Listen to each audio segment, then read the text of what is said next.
এই মুহূর্তে আমরা রয়েছি শাহবাগ থানার সামনে। আপনারা দেখতে পাচ্ছেন যে অনেক পুলিশ সদস্য এখানে অবস্থান নিয়েছে এবং আমরা অনেকক্ষণ ধরেই দেখেছি যে পুলিশ সদস্যরা আজকে ৩টার পর থেকেই একরকম সতর্ক অবস্থানে রয়েছে এবং তারা বেশ তৎপর। তাদের কাছে বেশ কিছু নির্দেশনাও রয়েছে। রাস্তার উপরে যে কোটা সংস্কার আন্দোলনের দাবিতে রাস্তায় অবস্থান নিয়েছিল বিভিন্ন সময়ে, এমন অবস্থানের ব্যাপারে আজকে স্বরাষ্ট্রমন্ত্রীও কথা বলেছেন, ওবায়দুল কাদের সাহেবও কথা বলেছেন যে আদালতের যে রায়, সেই রায় অনুযায়ী বর্তমান যে অবস্থা তাতে করে এখন আর কোনো প্রকার কোটা বহাল নেই। এই মুহূর্তে যে 4 সপ্তাহের স্থিতাবস্থা চলছে সেই অবস্থায় এখানে এখন নতুন করে আমরা দেখতে পাচ্ছি না যে এখন পর্যন্ত কোটা সংস্কার এর দাবিতে যারা আন্দোলন করছিলেন তাদের এখানে এই এখন প্রায় 4টার কাছাকাছি বেজে যাচ্ছে, কিন্তু আমরা এখন পর্যন্ত তাদেরকে আজকে আসতে দেখিনি, অবস্থান করতে দেখিনি। সেই বাস্তবতায় ধারণা করা যাচ্ছে যে শেষ পর্যন্ত কি হবে সেটা বলা যাচ্ছে না, তবে প্রত্যেক দিন তারা 3টা থেকে সড়কে অবস্থান করলেও আজকের পরিস্থিতি এখন পর্যন্ত ভিন্ন, যদিও একটু ঝিরিঝিরি বৃষ্টি হচ্ছে।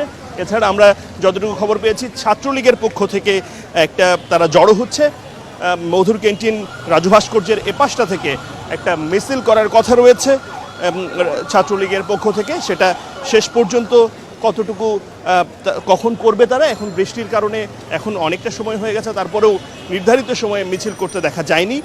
আমরা দেখতে পাচ্ছি যে পুলিশের একটা দল সামনে শাহবাগ মোড়ের এখানে অবস্থান করছে, মেট্রো রেলের কাছাকাছি অবস্থানে। তারা যথেষ্ট প্রোটেকশন নিয়ে, যথেষ্ট তাদের যাবতীয় সব এরকম নিরাপত্তা বলয় নিয়ে তারা শাহবাগের মোড়ে এগিয়ে যাচ্ছে, যেটা আমরা অন্য সময় দেখতাম যে স্টুডেন্টরা যারা কোটা সংস্কার বিরোধী আন্দোলন করছে তারা এই অবস্থানটা নিয়েছে এর আগে। কিন্তু আজকে এই 4টা নাগাদও আমরা কোটা সংস্কারের কোনো খবর এখনো পর্যন্ত আমাদের কাছে নেই।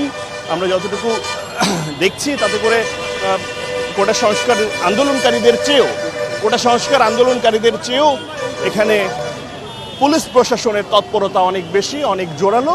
তারা বেশ শক্ত অবস্থানে এখানে রয়েছে। সব মিলিয়ে এখন পর্যন্ত শাহবাগের যে অবস্থা সেটা অনেকটা এরকমই, যে এখনো পর্যন্ত আমরা দেখতে পাচ্ছি যান চলাচলে কোনো রকমের বিঘ্ন ঘটেনি। এখানে অনেক যে স্বাভাবিক যে প্রক্রিয়া সে অনুযায়ী সব কিছু হচ্ছে। তবে যে তথ্যটা আমাদের কাছে রয়েছে সেটা হচ্ছে যে তুলনামূলকভাবে অন্য দিনগুলোর তুলনায় আজকে শাহবাগের এই পথগুলোতে, অর্থাৎ শাহবাগের এই মোড় দিয়ে বিভিন্ন স্থানে যেসব যানবাহন চলাচল করে সেটা তুলনামূলকভাবে কম আমরা দেখতে পাচ্ছি। হয়তো সতর্কতার আন্দোলন হলে একটা ভোগান্তি হয়, সেই ভোগান্তির কারণে অনেককে গাড়ি রাস্তার মধ্যে ঘন্টার পর ঘন্টা থাকে। সেসব পরিস্থিতি বিবেচনা করে তারা হয়তো চিন্তা করেছে যে গাড়ি না বের করাই এই সময়টাতে ভালো। তারপরেও আমরা যেটা দেখছি গাড়ি কম এবং আমরা দেখতে পাচ্ছি যে পুলিশের অবস্থান সতর্ক অবস্থান। এর বাইরে গিয়ে আপনারা জানেন যে ওবায়দুল কাদের এবং স্বরাষ্ট্রমন্ত্রী সাহেবও কথা বলেছেন এই কোটা সংস্কার আন্দোলন নিয়ে।